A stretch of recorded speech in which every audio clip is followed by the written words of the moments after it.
Hi, everybody. Jim Ostrowski with a surprise edition of the Liberty Moving podcast. Where's the podcast been? I hope people who are addicted to it are on cold turkey withdrawal. In all honesty, there's really nothing like it. A crazy old man just talking off the top of his head for 20, 25 minutes, saying things that you don't hear anywhere else. So I get a kick out of it. I really do. I'm very hard on myself, but I have fun. I do listen to it, and I have fun listening to it because it's just crazy. I'm looking for, how many times did I lose my train of thought? Am I getting old? Not that often. So, I'm just wrapping up my trip in Florida to attend the Florida convention. I had a table there. I spoke briefly. That wasn't on the agenda. Met a lot of good people. I don't know where I stand really anywhere. In fact, if people want to tell me where I stand, that'd be great, because I have to make decisions about, where to go next and how much resources to put in. And I'm really in this campaign to get the message out as opposed to the horse race aspect of it. And if I do not succeed in May in Grand Rapids, you know what's going to happen? In June, we're going to be the same place. 50 years of a failed strategy. You can't make it work. Very good people. Harry Brown, Ron Paul, the best people we've ever had, tried to make this work. And even Ron Paul went back to the Republican Party, where he had problems cracking through, but this is a great illustration. I wish I had my selfie stick, but it's kind of heavy carrying that stuff around.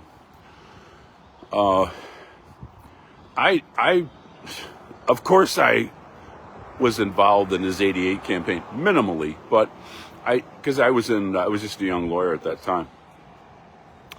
And I remember very clearly, first time I ever met him, I knew who he was. I'd been in the movement for about 9 years. He was in the movement, several years before I was. He's considerably older than me, but in any event, I knew who he was. And when he appeared at the New Jersey Libertarian Convention, it was 1988. It might have been 1987. It doesn't matter. I think it was 88. I know he ran in 88, but you start campaigning early. I met him. Of course, there were maybe 40, 50 people there. And, there's no doubt I was going to go up and talk to him, and I did. I was a lawyer at that time, and we chatted briefly. I don't remember what the conversation was, but I remember him being very friendly. He's a real gentleman. He's the guy's a saint, really. I compare him. I mean, I don't use that term very often. I use it for my parents, basically only. But the guy's a saint. He's a real gentleman. I've gotten to know him much better years later. But I don't want to go off tangent here. My point is this. He had much bigger impact running as a Republican in 08 and 12 than he did running as a Libertarian in 88. Just no comparison. So, look, if I don't become chair in May, you know what's going to happen?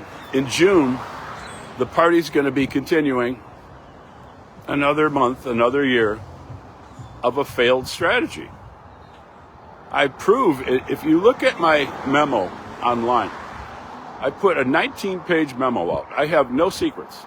Every reason why I'm running, all the research, all the argumentation, it's in a 19-page memo. Now I said, well, I'm not going to read a 19-page. Well, okay, so let's slice it and dice it. 3 pages are my resumes. I have 3 different resumes. One is a lawyer, one is a policy wonk, writer, analyst, and the other one is a political operative mechanic. So you don't even have to read those. I'm the most experienced political operative in the Liberty Movement, period. If you think I'm wrong, maybe I'm tied with somebody that I hadn't thought of. I don't think I am tied. I think I'm the most experienced. So forget the last 3 pages. There's 16 pages. 5 pages are my rural strategy. R-U-R. It's a tough word to say. R-U-R-A-L. Rural strategy. Kind of a mumbler at times, so I wanted to spell that out. And that's the first rural strategy in the history of the Libertarian Party. Now, they did a little thing in Wyoming a couple years ago. What I'm saying is I'm aware of that. Somebody told me about that later. But they discontinued it. So, this is I hope I didn't get disconnected there. Signal. This is the first comprehensive rural strategy. When I say comprehensive, it's a political strategy. It's a policy strategy. The policy strategy is quite detailed. I think there's like 10 different points of policy to improve the lives of people in rural America. And there's detailed, there's a lot of detail. I'm not going to go into the whole thing. That's not the point. So that's 5 pages. Now, the first few pages, it starts out with an analysis of every libertarian presidential campaign. And if you throw out Gary Johnson's unusually successful election, which I think was the result of the fact that he watered down the platform, and I didn't vote for him. I voted for Ron Paul that year as a write-in. We're averaging like 0.6%. It's not going to work, folks. Take the fucking red pill. That's the motto of my campaign. Take the fucking red pill. And here's the thing. I'm old enough and ornery enough. I don't give a shit if I hurt your feelings. The strategy has failed. I'll say it nicely. Somebody said I was low energy in California. My buddy Matt Ricciazzi said I got to, get a little bit more aggressive. I'll get as aggressive as you want. The political strategy in the Libertarian Party has fucking failed. And you can't be made to work without radical changes that I'm proposing. And without bringing in direct action and then looping direct action back to political strategy. Our candidates should be doing direct action stuff. So I know I'm throwing a lot out there. But that's the only thing that's going to make it work. So my point is, if I don't win, nothing's going to change as to where we are now.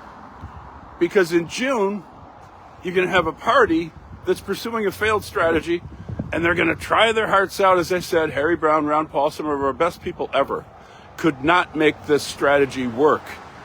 Do you think whoever's there now, no offense to them, you're not Harry Browne, and you're not Ron Paul, and you're not going to try any. I can tell you, Harry Browne, these guys were old school, and Ron Paul is still with us. I say were, because Harry Browne died of, I think, Parkinson's. These guys worked. I mean, I saw Ron Paul in East Aurora in like 85-degree heat. He was like Jerry West. The guy doesn't sweat. He's besieged by people. He doesn't flinch. You think you're going to work harder than these guys? You think, I'm going to make this failed strategy work when they couldn't? And I haven't been able to in 40 fucking years myself? That's why I switched to direct action. So, down here, Virginia's next. Supposed to go to Iowa, supposed to go to Texas. I do want to say, this is damned expensive. And, I'm not a rich man. I don't want to speak to what the other candidates' finances are. I am myself am not a rich man. I consider that to be a huge asset. I am middle class. I've never made any secret of it. I'm not rich. I'm not poor. I'm right in the freaking middle of the middle class, and I'm telling you, that is not a good place to be. So I do have an online donation thing going. It's a lawful account. It's called Gem for Liberty. It's off Give, Send, Go.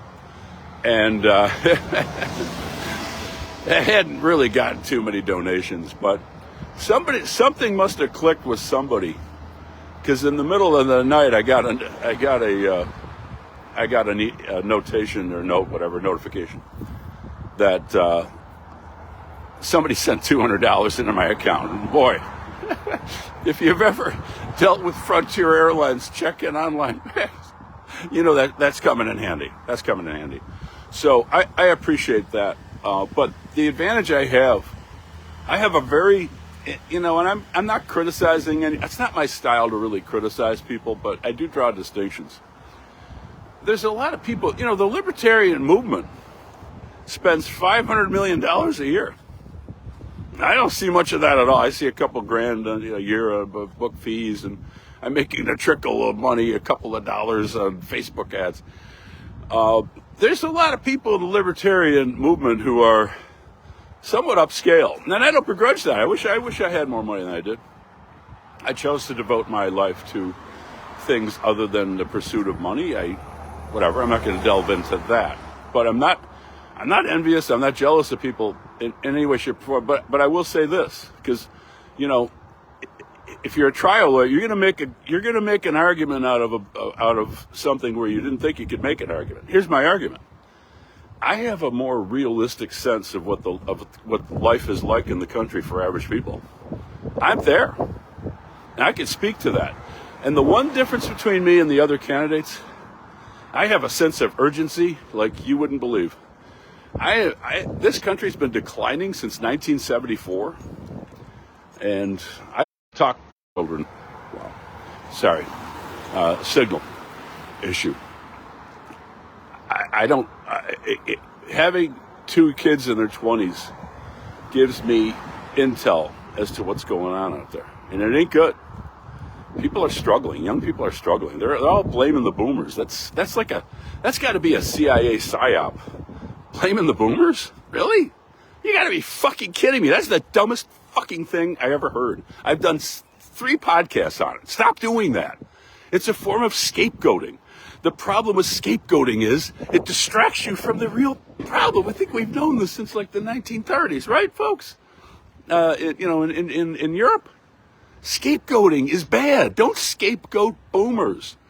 You spelled government wrong. Government's the fucking problem. And if I can get this book out on April 15th about how government steals 80% of our income, maybe people will start to wake up.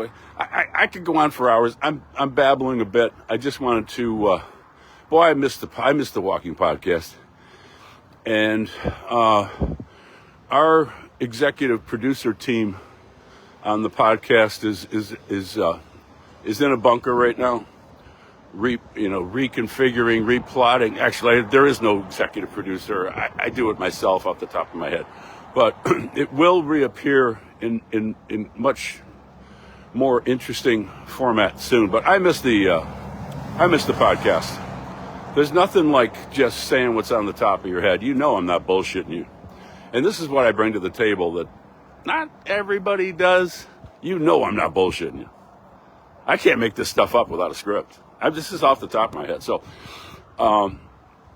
we're going to continue this campaign. We'll see how it goes. I'm working hard, and I appreciate your support, everybody. Have a wonderful day. Back in Buffalo tonight.